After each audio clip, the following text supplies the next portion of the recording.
Alors, je suis Martin Rousseau, le nouveau chef de service d'incendie à Clarence-Rocklin. J'ai été mis en poste environ il y a 6 semaines.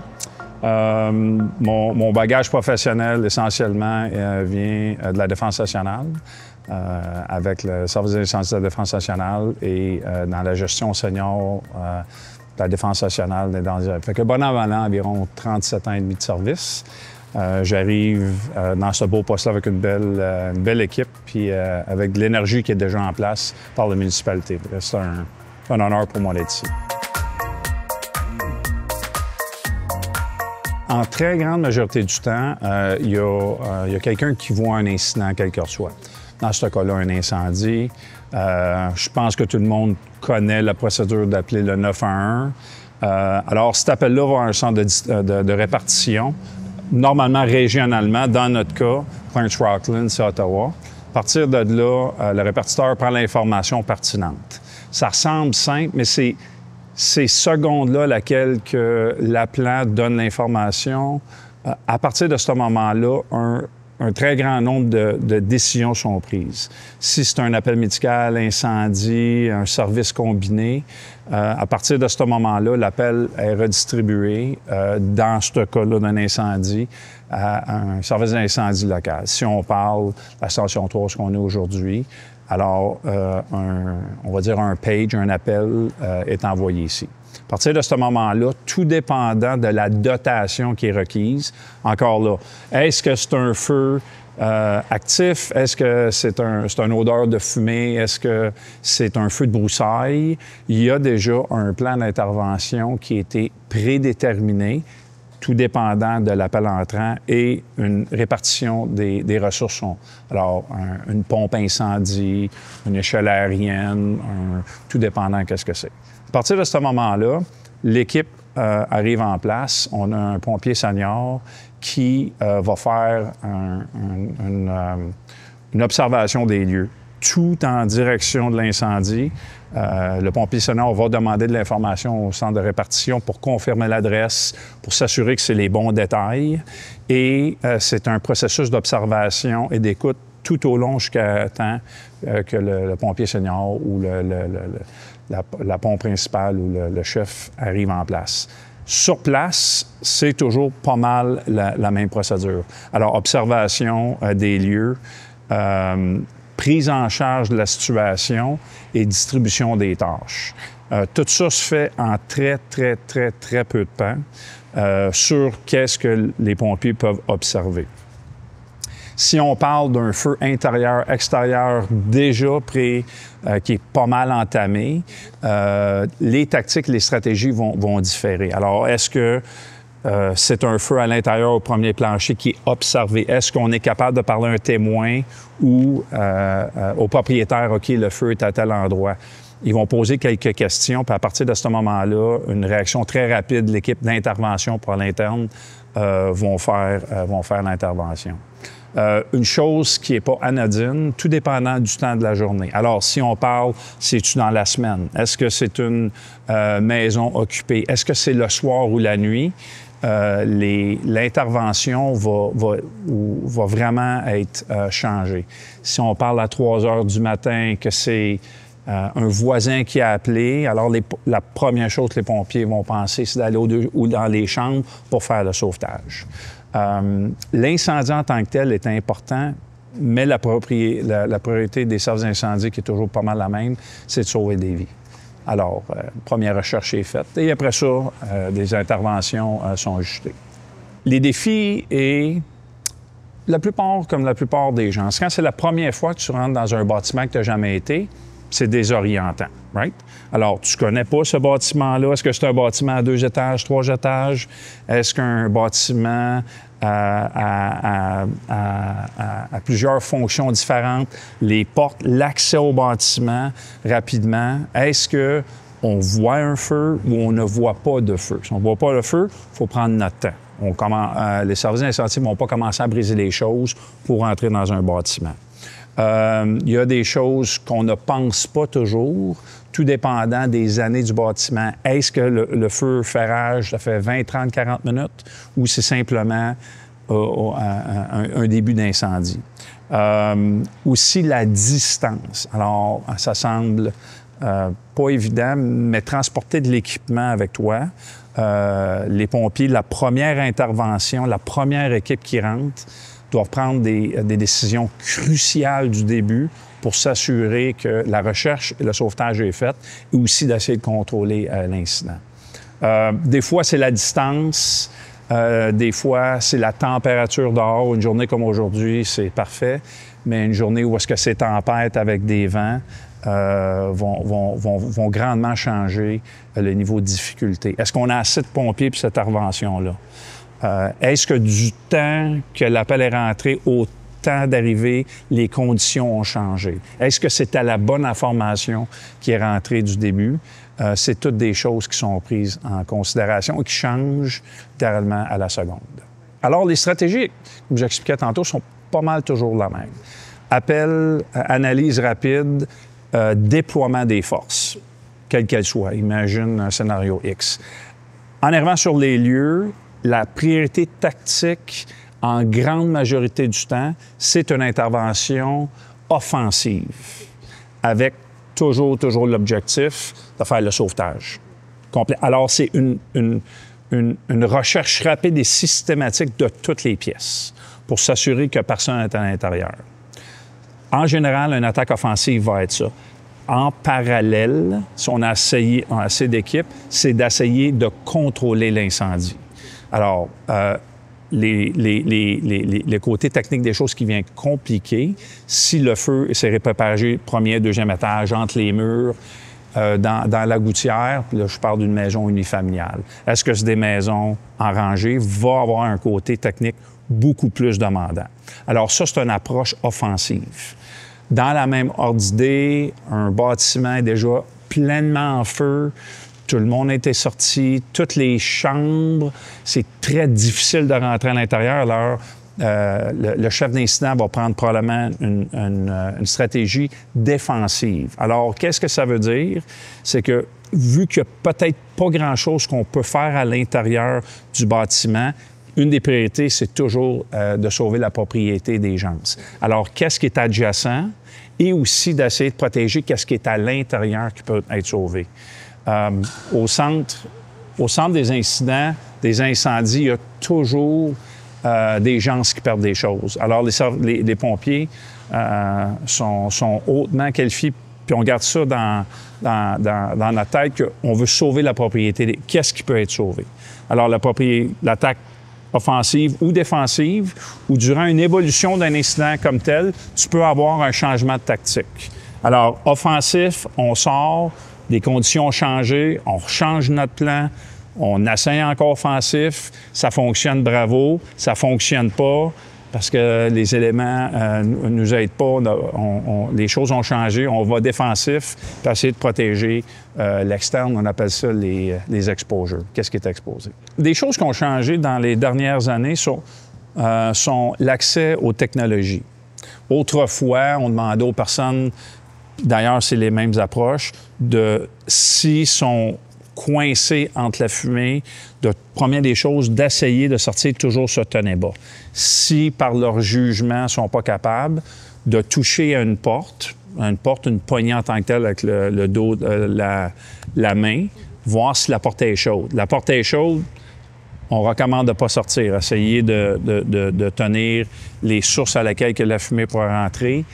Aller à une fenêtre, ouvrir la fenêtre, ne jamais se cacher. Ça, c'est pour nos enfants puis les adolescents. Et attirer l'attention, faire du bruit pour attirer l'attention. Il ne faut pas oublier qu'en général, les gens sont avec eux un téléphone cellulaire d'appeler. OK? Toujours de protéger. Si quelqu'un ouvre une porte, de fermer la porte s'ils peuvent et de toujours s'assurer s'ils peuvent sortir d'aider les personnes. Une chose qui est à jamais faire, c'est de retourner à l'intérieur. Jamais. Parce que malheureusement, dans certains cas, les personnes peuvent retourner, mais tout dépendant des conditions changeantes, ils mettent leur vie en danger. Alors, il y a des mesures en place qui peuvent être prises encore là. On essaie de contrôler la propagation de la flamme et la fumée. OK. C'est la chose la plus sécuritaire à faire, c'est de fermer la porte ou fermer une porte, encore là pour essayer d'empêcher la fumée, d'attirer l'attention. Si on est capable de ne pas sauter, mais d'attirer l'attention et que la vie de la personne n'est pas immédiatement en danger, on recommande d'attendre toujours, toujours, toujours. Si malheureusement la vie de la personne est immédiatement en danger, qui n'ont pas été capables de contrôler l'apport de fumée, la plupart des gens vont quand même essayer de malheureusement s'extirper de leur endroit.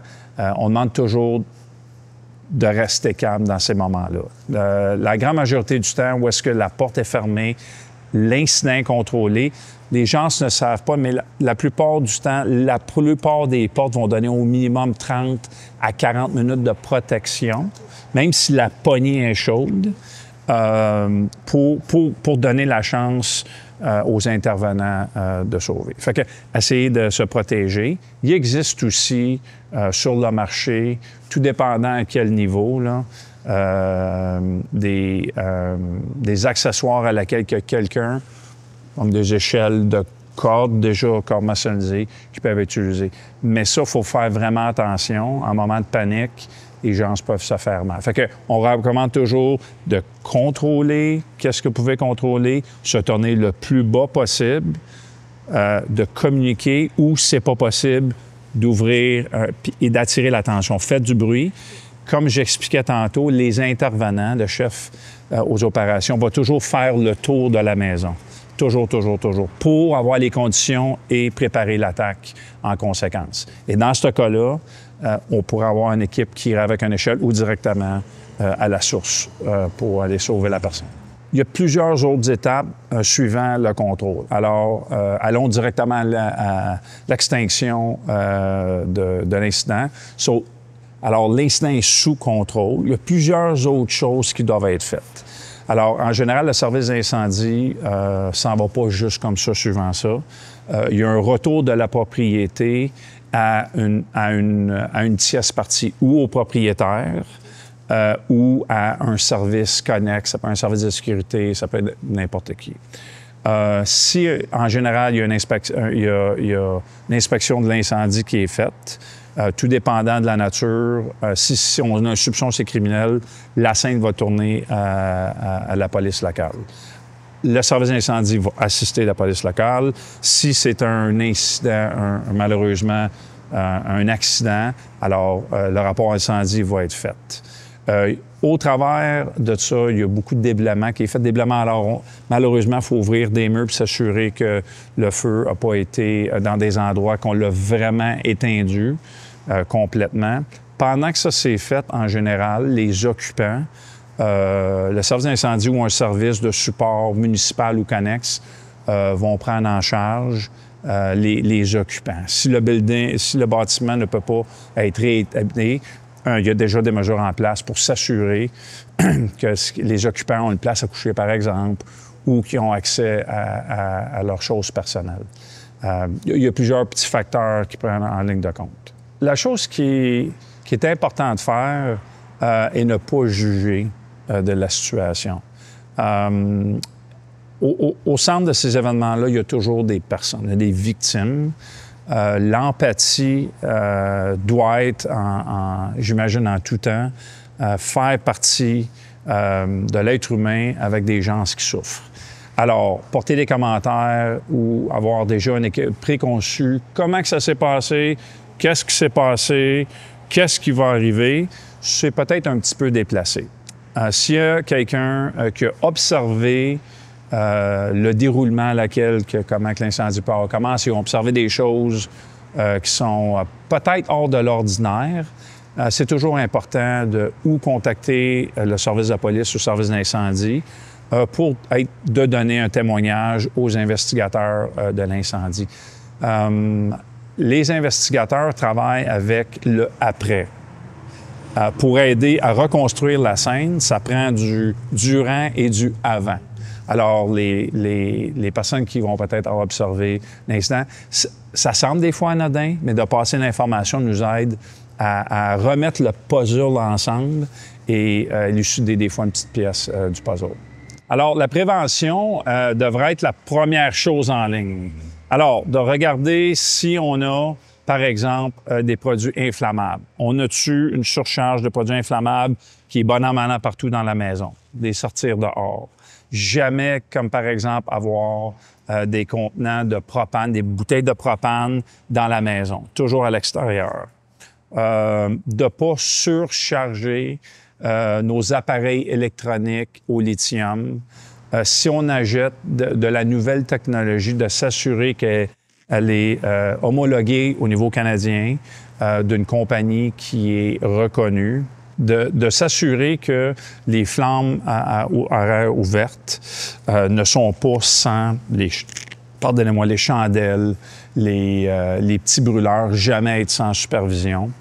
De s'assurer d'éduquer nos enfants au danger en tant que tel, d'être attentifs à ça. Si nous faisons à manger, si on a un barbecue, de s'assurer qu'on a toutes nos facultés, aucune de nos facultés affaiblies, et de garder notre maison, l'intérieur et l'extérieur, dans une bonne ordre. Avoir un surchargement de choses dans nos maisons vont contribuer à une propagation de la forme beaucoup plus rapide. Une chose qui est peu connue est le niveau de toxicité des produits qu'on a maintenant dans nos maisons. Alors, un feu qui autrefois était un feu de bois simple, maintenant avec les plastiques, les produits modifiés, donne peu de chance à des personnes qui n'ont pas une protection respiratoire de pouvoir sortir sans conséquence. D'avoir une assurance personnelle et aussi d'autrui aide beaucoup, s'il y a un événement malheureux qui s'appelle dans notre vie, au moins de nous aider. De suivre, de changer changer nos détecteurs d'incendie 2 fois par année, changer les batteries pour les systèmes. Si on a un système de monoxyde de carbone, ou un système de chauffage qui est au gaz ou aux choses, de s'assurer qu'on a un détecteur de monoxyde de carbone. Si ça sonne, c'est un indicatif qu'il y a quelque chose qui ne fonctionne pas. Pas juste de ou l'enlever ou retirer la batterie. C'est une très grande maladresse et on met notre vie et ceux de nos biens aimés en risque. Si vous ne savez pas quoi faire, appelez votre service d'incendie local, ça me fera le plaisir de vous aider. Première des choses, d'avoir des détecteurs d'incendie à tous les niveaux et aussi dans chaque chambre. De s'assurer qu'ils fonctionnent. Une fois par mois, bon an, mal an, peser sur le bouton et s'assurer qu'il sonne. Par la suite, de parler à notre famille. Alors, s'il y a un incendie, par exemple, dans la cuisine, que devrions-nous faire? Est-ce que vous avez un extincteur de poche? Est-ce que vous avez une couverture maintenant qui est couverture anti-feu? C'est quoi les actions principales? De sortir de la maison, de ne pas retourner dans la maison et de s'assurer que tout le monde se rejoint à la même endroit. Et de le pratiquer et d'en parler avec les familles et se mettre à jour dans les méthodes d'évacuation.